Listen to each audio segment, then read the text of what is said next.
Sinalakay ng mga pulis ang di umano'y hideout ng gun for hire group na sangkot din daw sa iligal na droga at pang-hold up. Nasawi ang leader ng grupo sa gitna ng operasyon. May report si Cesar Apolinario. Sa cellphone video nakuha ng residente malapit sa bahay na nilusob ng mga pulis Malabon at Navotas, makikitang pinalibutan ng mga pulis ang bahay na target. Nasa loob daw ng bahay ang leader ng grupong Sangre, sangkot umano sa gun for hire at sa iligal na droga. Maya-maya pa nakarinig ng putok ng baril. Kaya pumorma na mga pulis. Mga suspect daw ang unang nagpaputok.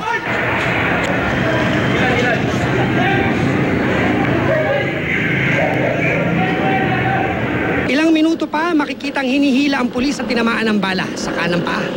Habang hinihintay ang ambulansya,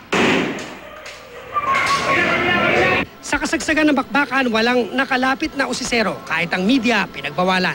Mismong pulisya ang nagsabing delikado kasagupa ang grupo. Bukod sa droga at iligal na bentahan ng baril, ay may hinold up daw ang grupo kaninang umaga sa Navotas.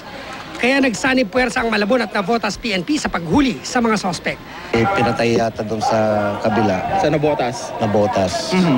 Tapos nagpalop lang yung mga pulis natin. May na-recover kami granada at saka Granada at saka may baril. O sino una nagpaputok sa pulis? Yung mga suspect. Nang makorner bandang alauna ng hapon, 4 na sospek ang agad na sakote. Makalipas ang isang oras, 3 pa ang inilabas mula sa bahay. Pero itinanggi ng ilan sa mga sospek na kasama sila ng grupo. Atras lang mo sa kami ng gamit. Atras nyo muna doon. Ano ba nilang Alas 4 na ng hapon na ilabas ang labi ng sinasabing leader ng grupong Sangre na si Jose Sangre. Cesar Apolinario, GMA News.